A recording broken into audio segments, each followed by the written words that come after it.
trust that as we share today, that you will be blessed, that we will have time to address all of the questions that we were not able to handle last time.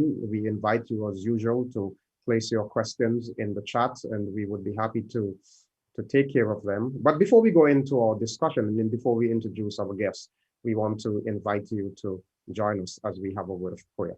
Eternal Father and our God, we pray for your blessings today. We ask that you will grant us your peace, your grace, your mercy, and your love. Be with this meaningful and important discussion today. And we pray that at the end, we will be able to give you glory, and that understanding and the information presented will prove meaningful. Thank you for hearing and answering. In Jesus' name, amen. Well, to all of our viewers on our YouTube platform this afternoon, we also have listeners joining us via Second Advent Radio. And I just want to say to those who are on Second Advent Radio, a special welcome. You have been left out for a while, but we are grateful that that has now been rectified.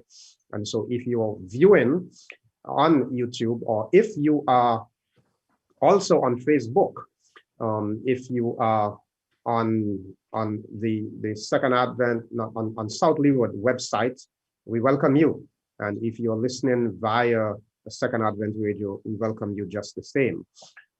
This afternoon, we are, as I indicated, discussing the subject of music, and what an important subject that is. In our last program, we looked at the matter of religious music. We considered different styles and spent some time looking at hymns versus praise and worship. We also looked briefly at instrumentation. We noted that instruments play an important part of worship, and that the instruments in and of themselves are not bad. We referenced the fact that some started church, some standard church instruments, such as the organ, were once associated with the bars and the pubs of the day, and were once considered unfit for church.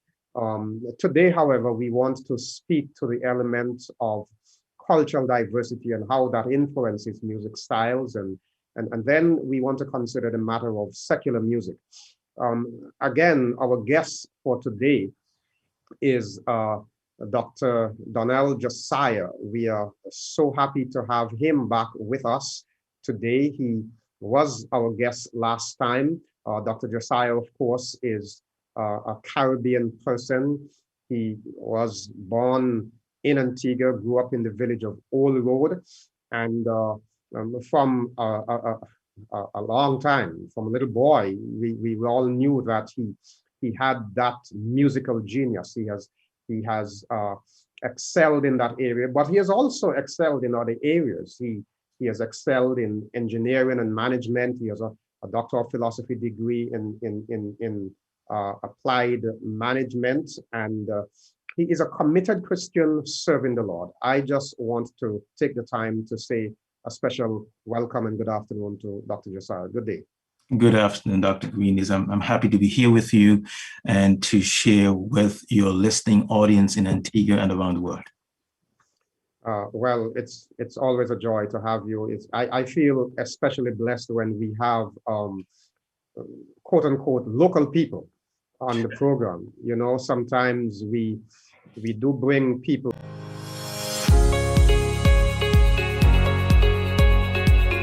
of pride, of joy, when I know that folks from our South Leeward Conference can make meaningful contributions. And so Absolutely. Welcome this afternoon. Now, Dr. Josiah, we are back with part 2. And as I said, today we want to talk about cultural diversity and then go into some aspect of how the Christian relates to secular music. The Seventh-day Adventist Church has on its World Church website. Well, before I go there, let me just make a quick note to our viewers. Let's talk from this Sabbath. The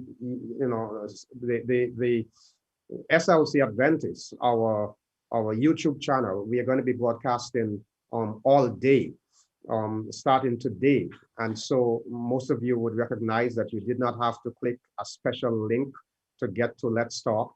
Some of you may be wondering, well, what if I want to watch the program a little later on? You will be able to do that. So after we are done, in a little while, they are going to be uploading. We will still have our own playlist, so you can go back and you can watch it again and you can share them with your friends. So I just thought I would mention that. Now let me get back to what I was saying as we go into this afternoon's discussion proper. The Seventh Adventist Church has on its Church website a document entitled Seventh-day Adventist Philosophy of Music. This document highlights some guiding principles regarding music. Principle number 9 states that we should recognize and acknowledge the contribution of different cultures in worshiping God. Mm-hmm. Musical forms and instruments vary greatly in the worldwide Seventh-day Adventist family, and music drawn from one culture may sound strange to someone from a different culture. That's a quote from the document I just referenced. Now, I understand this to mean that cultural norms will influence the kind of music one plays in church. To what extent, Dr. Josiah, to what extent should culture influence worship music? And does this not mean that we can therefore expect wide diversity in worship styles in the Adventist church as we go from place to place? Pastor Greene, that's a very interesting question, because there's so many components to that question. And I must first state that the guiding document that you referred to from the Seventh Adventist Philosophy of Music, I think it's a very well-balanced, reasoned document. And I think it attempts to try to balance worldviews and cultural norms across the world church. So I want to start there. The opinions that I will share are opinions of my own.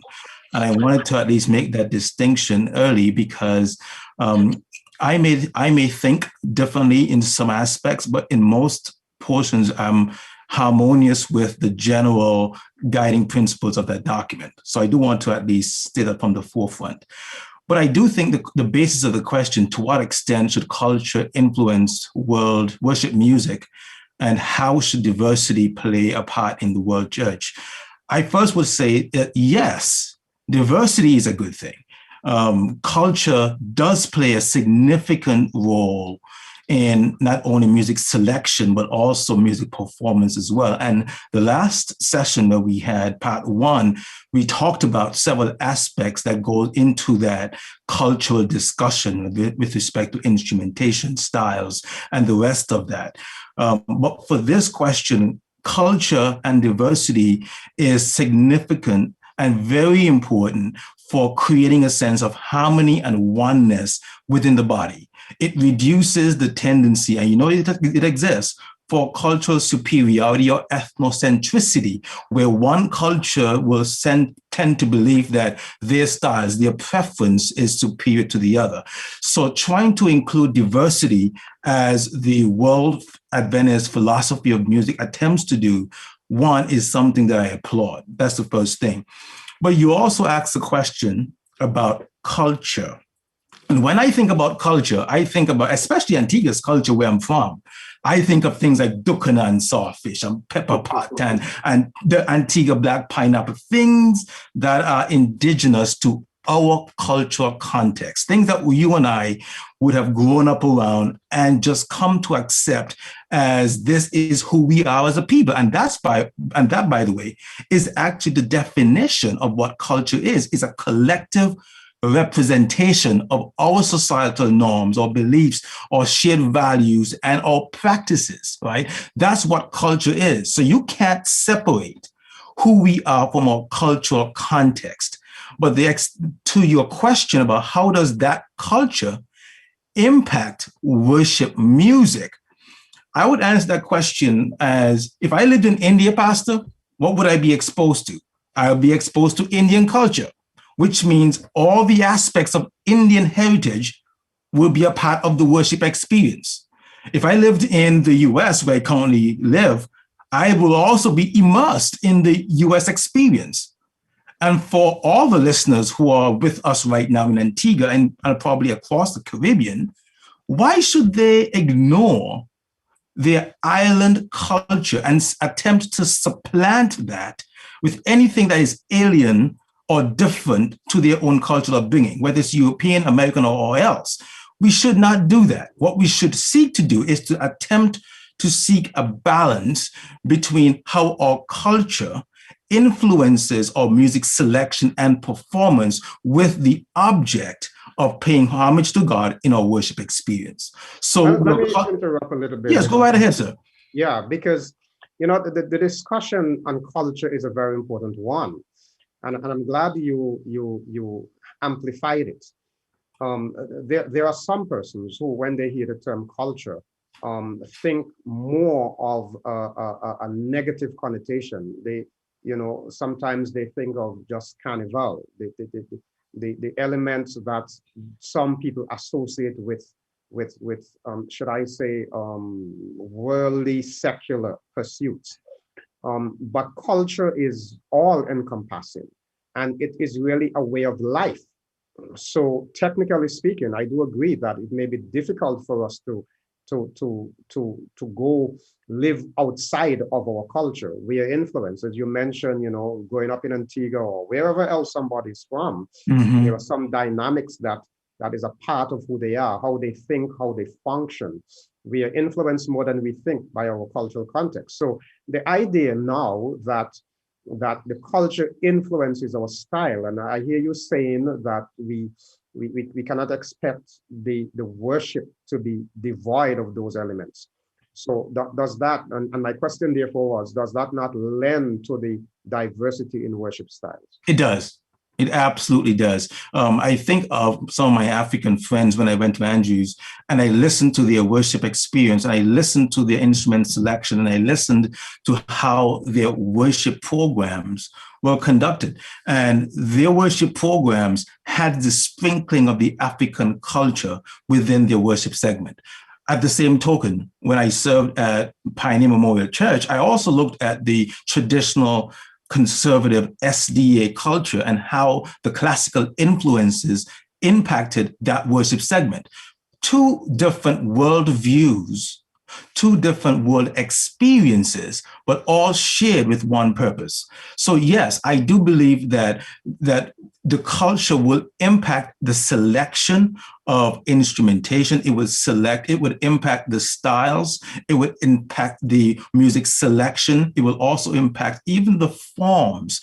And when I say forms, I don't mean styles. I mean the compositional arrangements of some of these songs that we select as part of a worship experience. So I do agree with you that culture influences, impacts, and also helps to even bring out some of the positives of our own cultural experiences, whether it be in the Caribbean context or in any other culture, because what it does, it sends the message that we exist within the cultural experience versus trying to exist outside of it. So you cannot divorce culture from who we are. It's like saying you want to remove the savor of the salt from the salt itself. It would render the salt useless. The same thing is true for our experience. Culture adds to our existence, the things that make us unique, the things that allow us to have a shared sense of vision and purpose and oneness of beliefs and even practices and behaviors. Culture allows us to exist within those boundaries, because when we come to celebrate who we are, our heritage, that's what culture allows us to do. As a case in point, last Sabbath, we had what's called the Colors of the Diaspora. The Colors of the Diaspora is a tradition within the African American celebration where they look at where the slave ships made stops along the way from the European standpoint and where those slaves were deposited along the way, and then celebrating in each of those island territories, Antigua being one of them last week, right? The impact of culture, the impact of who we are as a people, as Antiguans, but it also did that for 13 other nations as well.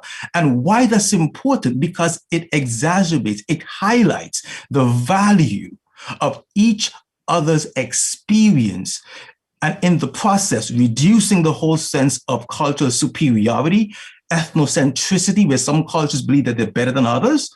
And it helps to create that diversity. The same question you asked about creating diversity in the worship experience. So I want to be clear. You cannot separate culture from your experience, right? You exist within the experience.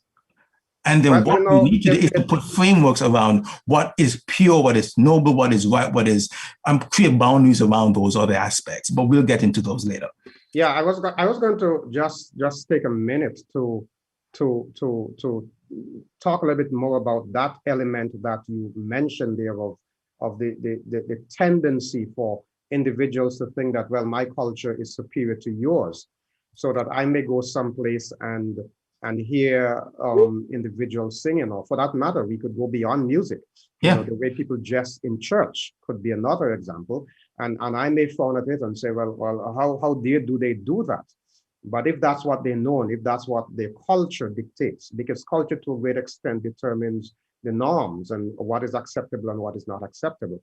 So I just want to say it's important for people to understand and appreciate these differences. Absolutely. And not think that the way I worship has to be the way somebody else worships. And as we continue into this dialogue, Pastor, and as I did in the last presentation, I'm going to approach my frame of reference, my construct, from a principle-based construct versus an opinion, because I would want to make sure I'm grounding whatever my opinion is in is a biblical principle, or if there's something that we can then use to assess the appropriateness or inappropriateness for a particular item. And in this case, I want to make sure that we are clear in terms of that the whole impact on culture and not maintaining a negative connotation of what it means to exist within your culture. Because as I said before, it simply represents a collective of our norms, our shared beliefs, or practices and behaviors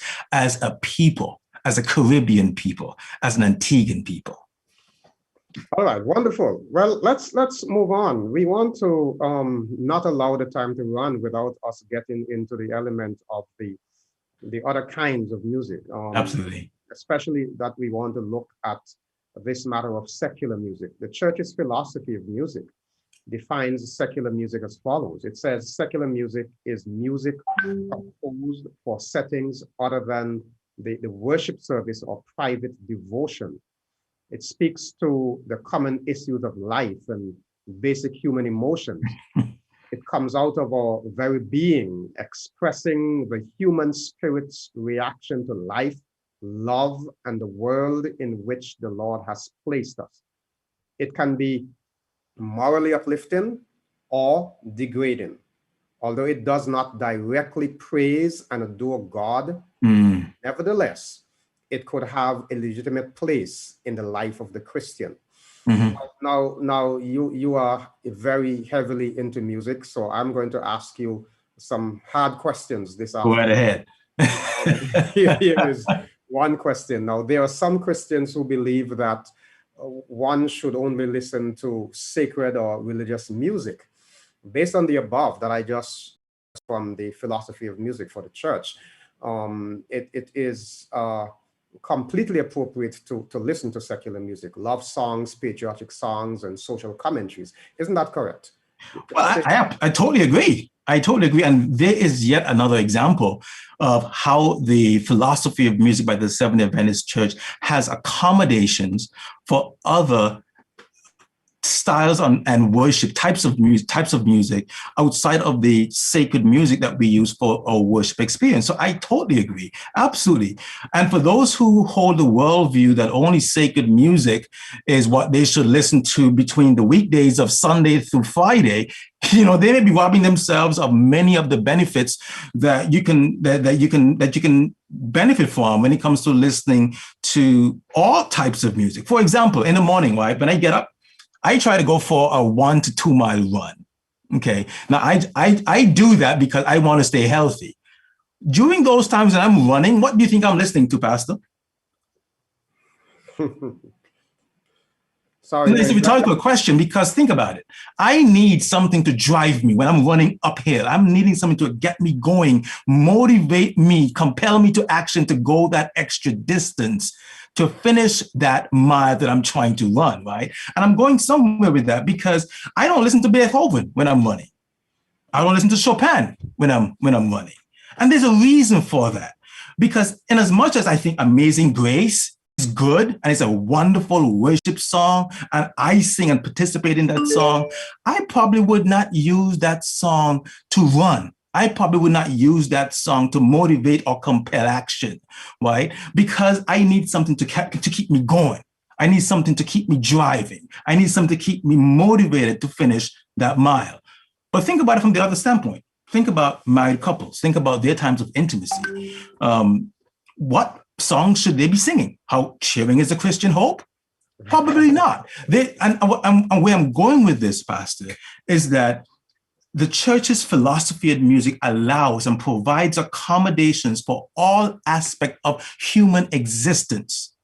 And I think that's the balanced view that we should take. And especially when it comes to patriotic music as well. Think about it. In 9/11, when that happened in the United States, there was a rare moment of unity where, regardless of your political ideology, people came and they were singing songs and they were at least coming together in unity, singing patriotic songs, right? Patriotic songs. If we only allowed ourselves to sing sacred music, then patriotic songs would be off the table.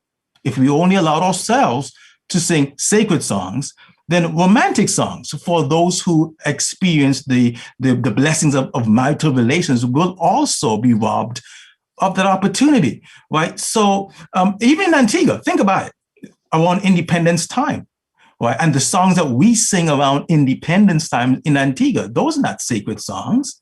Those are patriotic songs. So yes, I do agree, and also in support of the World Church's position that secular music can be used appropriately to reinforce our human existence and our cultural norms. I do believe that.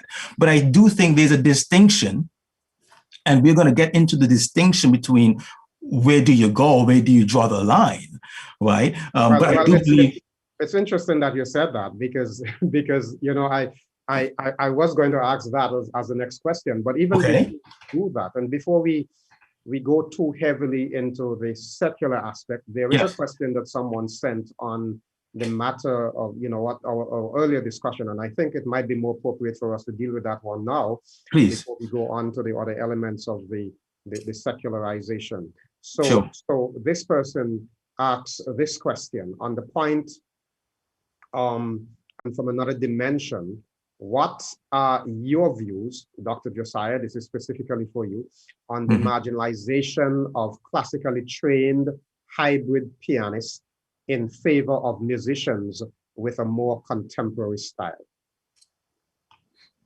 Okay, so that question presupposes that there is a group of musicians, classically trained musicians, that have been marginalized, which means that they're not given credence for their skill, their worth within the worship experience, juxtaposed to others who are more from a contemporary mindset of playing. One, I think that it's unfortunate if there is a church or churches that marginalize or allow those who are classically trained to feel less than. So let me start there. Classically trained musicians have a certain discipline in their approach to music, their approach to understanding the technical along as the practical aspects of music performance. That is something that's learned. That is not something that is inborn, right?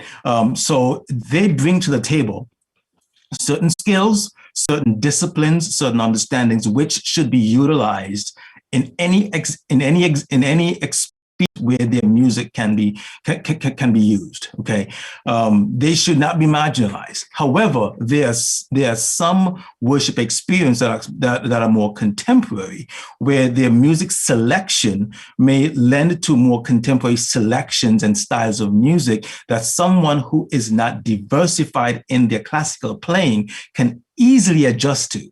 So in that case, the classical musician should be open to extending or learning additional styles, phrasing, voicings, so that they can adapt into environments where their musical giftings can be best utilized. So to that person's question, one, there should be no marginalization. Two, the classical musician should learn and adapt to the environments in which they are asked to serve. But the contrary is also true. If you have contemporary musicians who need to play in a classical environment, they too have that same obligation. So the point being that musicians who are invited or asked to perform in any worship service or environment should possess the skills, the competence, and the approaches that makes them effective in that environment. They should not be marginalized, one or the other, but they should be able to apply their giftings in each of those environments in which they serve. Okay, very interesting. Now let's move back to where we were on the matter of the secular music. We noted that the church has in its philosophy acknowledged that individuals may need to, or that there is a place, let's put it this way, that there is a place for secular music. My question though is, what guides us? How do I determine what is appropriate, what is not appropriate? Yeah. Where do we draw the line? You know, and that's a very fair question. That's a very fair question. I want to ground this in a scriptural passage, because I think, as we did the last time, I think if we understand the biblical basis for why we do or don't do things, then it helps to inform all aspects of our decision making. Philippians 4, and you might be familiar with this passage, Pastor. Philippians 4:8 says, "Finally, brethren, whatsoever things are true, whatsoever things are honest, whatsoever things are just, whatsoever things are pure, whatsoever things are lovely, and whatsoever things are of good report, if there be any virtue, Pastor, and if there be any praise." This is what Paul is saying, to think on these things. But if I really unpack each of those words, true and honest and just and pure and lovely and good report, I would read that same verse as whatsoever is true, whatsoever is honorable and worthy of respect, whatever is right and confirmed in God's word, whatever is pure and wholesome, put a pin by that word, wholesome, whatever is lovely and brings peace, whatever is admirable and of good repute, if there is excellence, if there's virtue, if there's anything worthy of praise, think continually on these things. Center your mind on them, Pastor. Implant them in your heart. This is what Paul is saying. Now, this is the Amplified Bible's rendition of that passage. So that's where I draw the line. When it comes to what is appropriate and what's not, I ask the question. If what I'm ingesting, if what I'm believing, if what I am regurgitating, which means I'm singing what someone has said, is it true? Is it upright? Is it honest? Is it just? Is it pure? Think about music. There's some music selections that we listen to on the radio. Is it pure? Is it lovely? So this is what provides me the constraints in terms of what I use for determining the high watermark of what is appropriate and what is not. And that's great. That is great, Elder. And I follow you. I agree with you wholeheartedly. I believe we ought to give very careful consideration to our lyrics. But I want to go beyond that.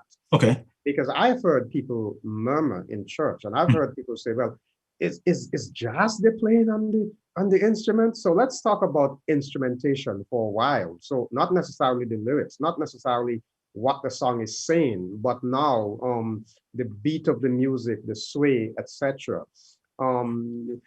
Is there a challenge there for the Christian?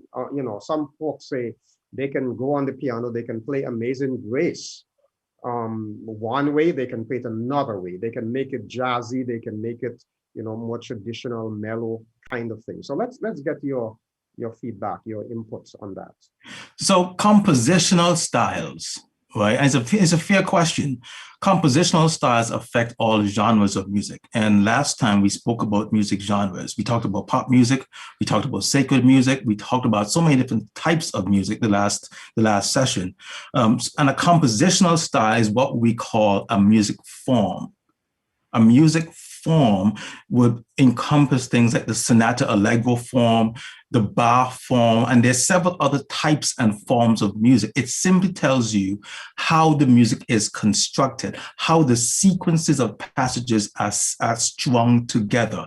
That's a musical form. Now, what you are asking about, in addition to that, is the genre.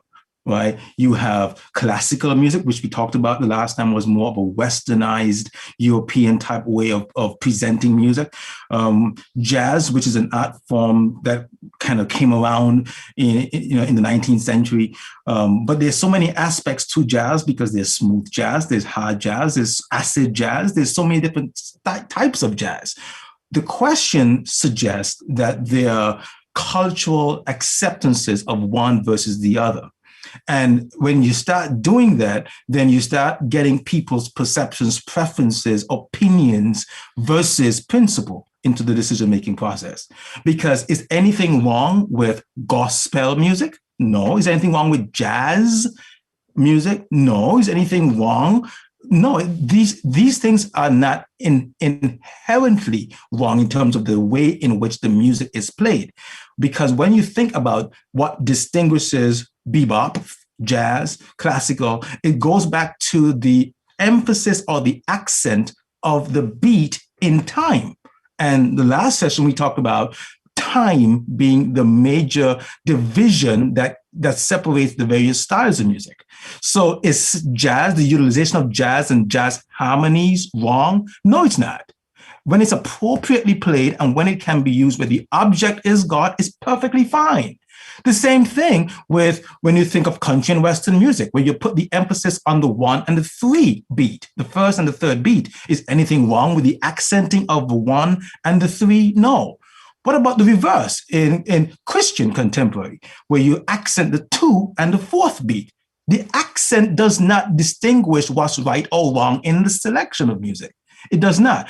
What impacts the rightness or wrongness of the music is where the object of its performance is being rendered to.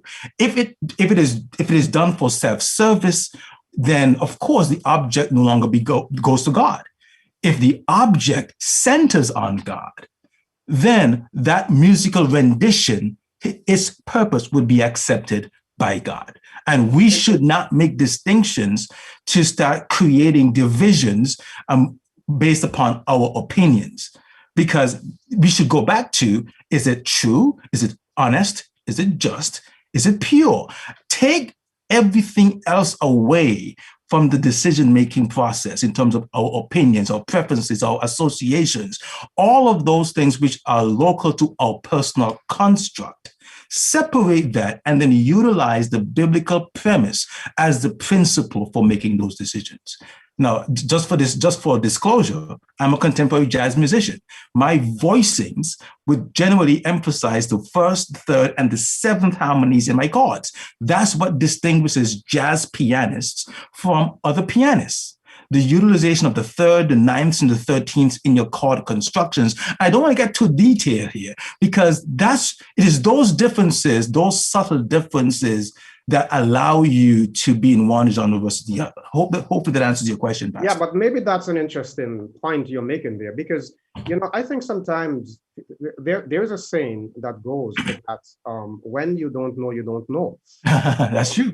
There are some folks, I suspect, who confuse secular and profane, and the words do not mean the same thing. So the fact that something is secular does not mean that it is ungodly, does not mean that it is profane. Correct. And which is why the church in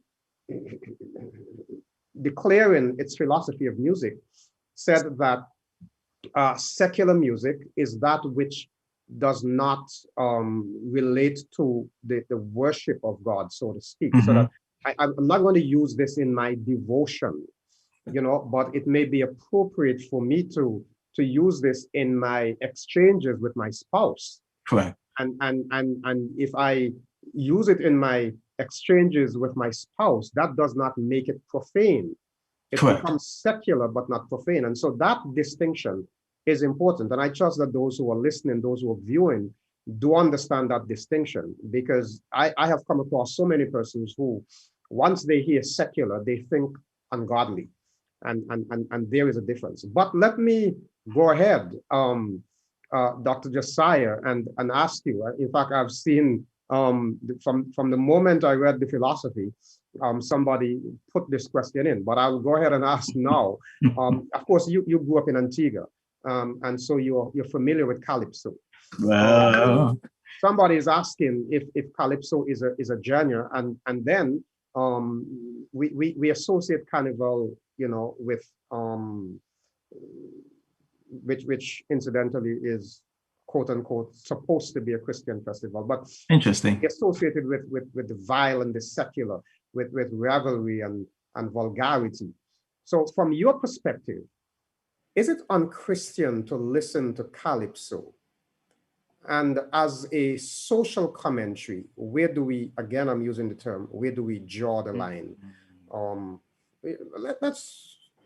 I told you I was going to ask you some tough questions. And I'm going to be straight up with you. I'm going to be very honest with you and your listeners, Pastor, because I think for many a years, we have been told that Calypso music is wrong and unclean and is profane and we should not listen to it. And what has happened over the years, Pastor, is that we have conflated two things. We have conflated the art form of Calypso, the music form of Calypso, with the vulgarity and revelry associated with Calypso.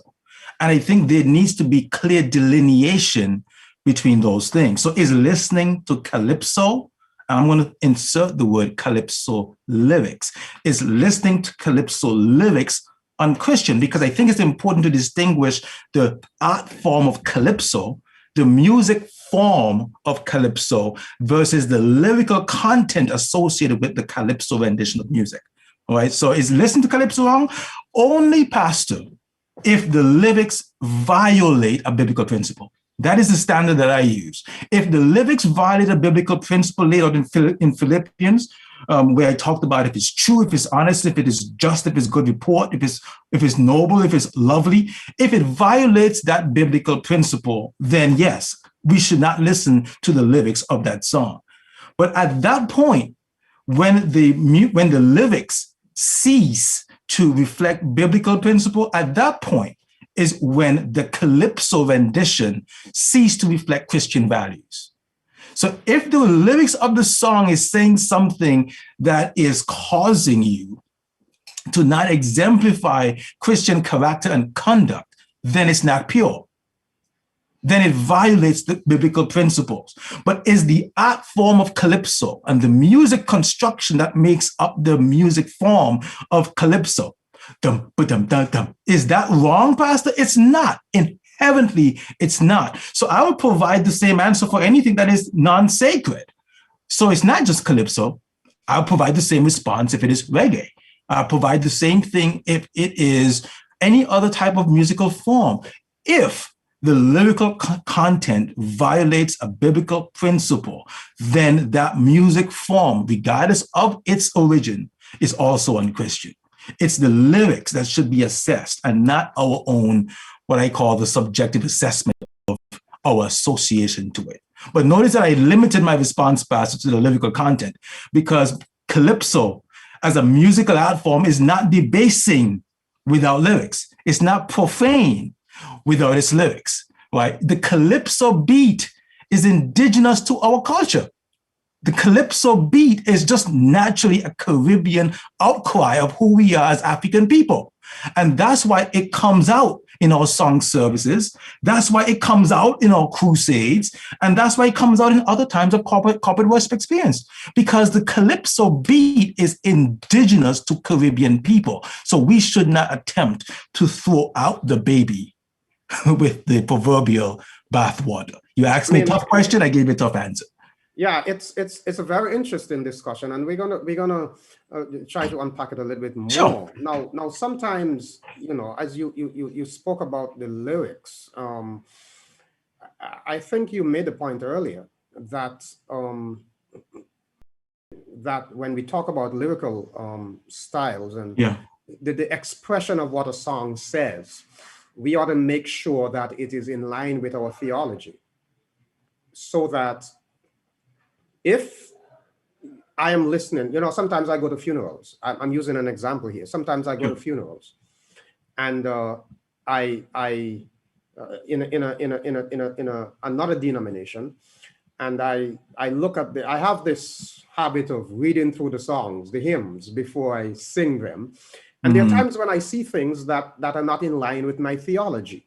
There are times when I see things that suggest that this person is up in heaven looking down on us. Now, the music, I'm not a musician, so if I call the terms wrong, please excuse me. Sure. But the music, the tempo, the beats, everything is fine except the lyrics. The words are saying that which is contrary, so far as I'm concerned, to the theology that the Bible presents. And I think it is important first for people to understand that you need to give attention to what the expression is all about. I agree. Now, I must say this, though, Pastor, because when you look at hymnody, which is the study and composition of hymns, and because you had made a reference of going to funerals and listening and reading through the verses of those hymns, and realizing that there's a dichotomy between what the hymns lyrics are saying and our own religious teaching. And that is because people from our faith tradition didn't write those hymns. So the theological construct that led to the construction of that hymn was not in alignment and was never intended to align with our theological teaching. They may have been Wesleyans, they may have been Baptists, they may have come from other faith traditions where they believe one thing and they wrote the hymn. Now, what it does implore us to do is for us to become better creators and composers of music that represents our teaching. And that's where we have not really been as effective as a church and as a world church, because we have adopted the hymns from the 1700s and the 1800s, and we have made many of those hymns part of our own hymnals. And many of the authors, whether it's Charles Wesley or a lot of these other composers, were not Seventh-day Adventists. They did not have our philosophy, theology, or convictions of teaching. So their works would not reflect our theological conviction. So yes, while it is true that sometimes the lyrics differ or depart from our theological teaching, this is an explanation why that occurs, but it should serve as an encouragement for us to create more music that's in alignment with our theology and our conviction as Seventh-day Adventists, even as composers. And this goes to what we talked about the last time: spiritual songs and contemporary songs and other compositions. Those compositions, once they come from a place that is paying homage to God, those songs will most likely reflect our SDA teaching and practice. We're going to come back to the Calypso discussion in a while. Sure. Somebody's really following the discussion. They heard you say just now that when you're running up the hill, you don't listen to Beethoven. So I don't. The question that they sent is, so what kind of? Let me read it exactly as the person asked. So what type of music do you listen? I listen to gospel music that have a tempo BPMs. So that was that's greater than 100 BPMs, beats per minute. Now that includes composers such as the J.J. Harrisons, the Kirk Franklins, and the Christian contemporary composers that are gospel music. There are times I would listen to some instrumental music from Bob James. I may listen to music from Huge Groove, or I may listen to Andy Norell. And Andy Norell is a steel panist, Trinidad, who plays Calypso music on steel pan, and he plays some really good music. And I'll be running to that as well. Now that's well. Let me come back to that. But going back to our earlier discussion, yeah, on the matter of the you said earlier that when we talk about hymnody, there are some hymns that we have adopted because enough of our persons did not contribute to correct to that area. This I've in the past attempted to get our people to write songs. Yeah. It seems to be a challenge, that there are just lots of persons who seem reluctant to put their words to music. What's contributing to this? I don't know if you can answer that. It's a combination of two things. One is a combination of lack of technical skill in terms of music composition and structure, and the other part that's kind of missing is the development of tunes and melodies and harmonic structure that goes along with composing music. So when I write songs, there are two components. There's a lyrical development process that I go through, and then there is a musical development and arrangement process that I go through. And it's bringing those two things together is what leads to the development of a song. Okay, and there's so many moving pieces in terms of what goes into the lyrical content. Think of a poet. When a poet is writing poetry, he constructs words that reflect a thought or theme. Right? I could think of poets from even in Old World Church, Joseph. I don't want to give their names here, but there's so many poets that I know that have written songs. Why? Because poetry is one of the important steps, building blocks of musical lyrical construction. So usually poets work with musicians to then put their poetry to song, which means that there is alignment to the compositional themes of music, notes, notation, and harmonies and melodies. All of those pieces that work together to make the song a song. That is not something that someone just wakes up in the morning and say, hey, I want to write a song, unless they have an understanding or some type of appreciation or experience doing that type of work. So that is something that would have led to why we don't see more songwriters. But I certainly want to encourage your listeners, though, Pastor, if you have people who are skilled composers, who play music, who write poetry, but they love to put their poetry to songs, have them contact me. Let us begin a revolution of creating songs from the heart. And I use that metaphorically because that's the name of my wife's album, Songs from the Heart. But it's an expression that says songs that have come out of your own experience, because those songs are what would impact other people's lives. Well, I'm glad you said that. So you now need to tell folks how they can contact you, because that's a passion I have. For more of our people to write. Sure. So how do they contact? Folks can contact me several different ways, but the primary way for music development would be through my studio, ARC Recording Studio. That's ARK, ARC Recording Studio. If you go to Facebook and you simply search for ARC Recording Studio, you'll see the studio facility, but you'll also see ways in which you can contact me via that portal. Folks can also contact me via phone. If you insist in calling me, that's fine. My number is 330 Donnell. Simple to remember. 330 Donnell, Donnell. Or you can send me an email at donnell@arcrecordingstudio.com, and I'm responsive that way as well. But I do have a passion in seeing songs develop from our own experience. And I do that in the US as well, creating songs and putting songs in the marketplace so that others will be able to participate and enjoy our own compositions. Now to those who are listening, those who are viewing, if you missed all of that information, just around 6 o'clock or so today, Let's Talk will be back up on SLC Adventist. So you can play and and get that information. Now, let's go back to our discussion. You know, there is a lot of interaction in the talk about the Calypso issue. I guess we're talking something cultural here. So it is creating quite some discussion. And somebody wants to know, well, if that is the case, why is it that if somebody hears a pastor singing a calypso, they think, oh, that's a disappointment? Because are you finished your question? Yeah, jump right in. Go on. There is a tendency, Pastor, for our congregations to hold pastors at a level that almost make them appear as if they're not human. And I think that is the first travesty.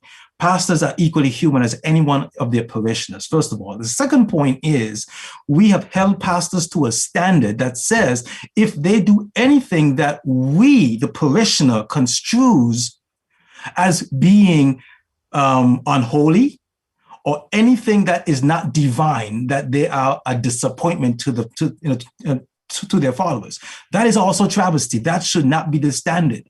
Pastors are human, and pastors should be able to express their humanity, including selection of their music if they choose to listen to Calypso. Because going back to the principle here, Pastor, it's not the art form of Calypso music that is wrong.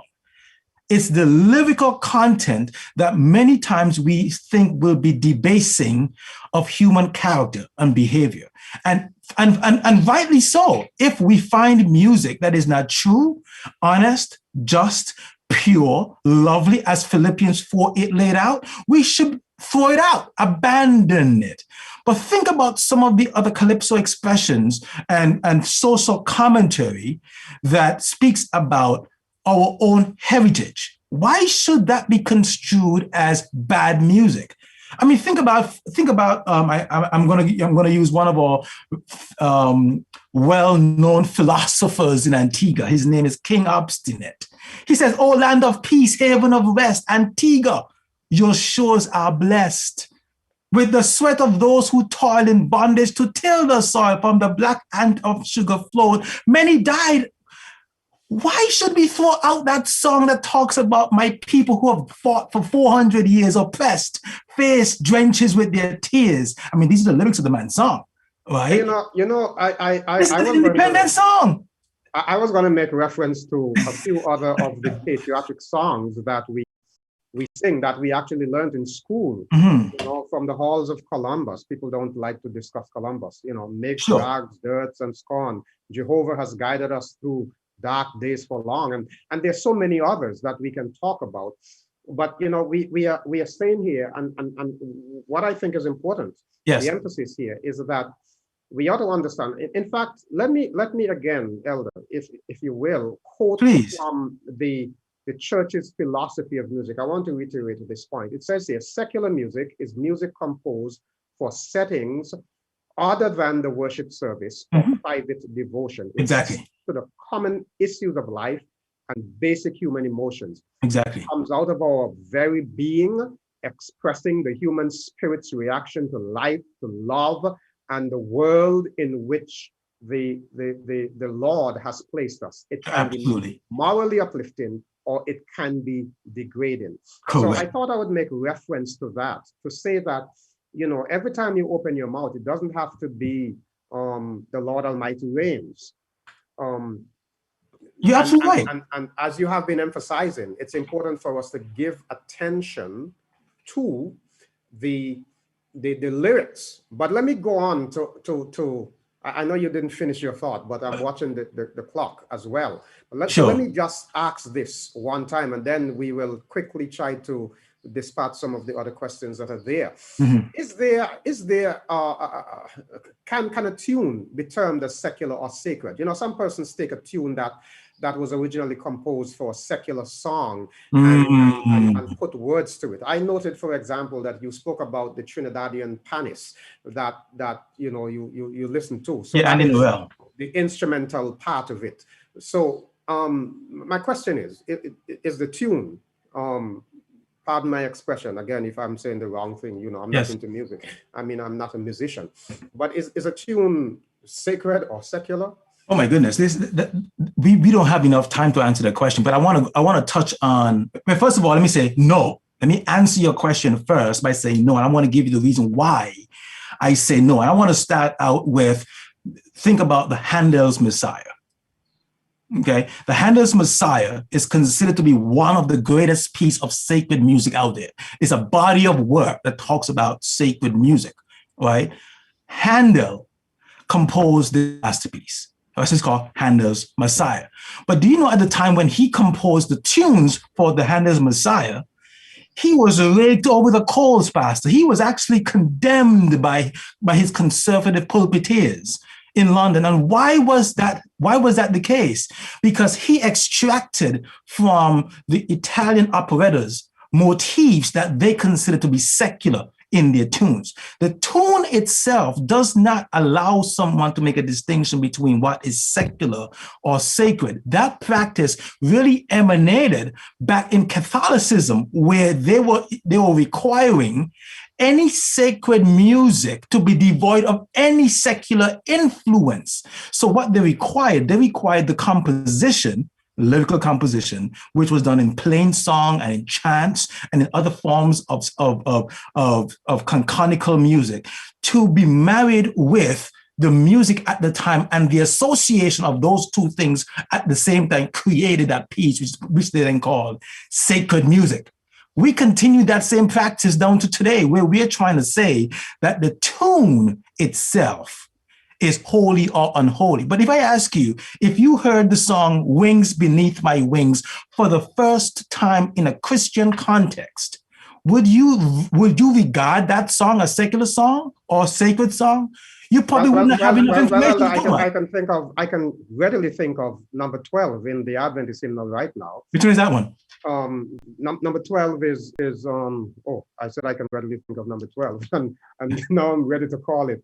Let me open my hymnal quickly. Sure. Yeah, here it is, number 12, because that for sure, joyful, joyful we adore thee. Okay. So I can readily think of that tune that we sing, and you know, I've heard that in several settings that had nothing to do with worship or anything to that effect. And Pastor, I can give you another example.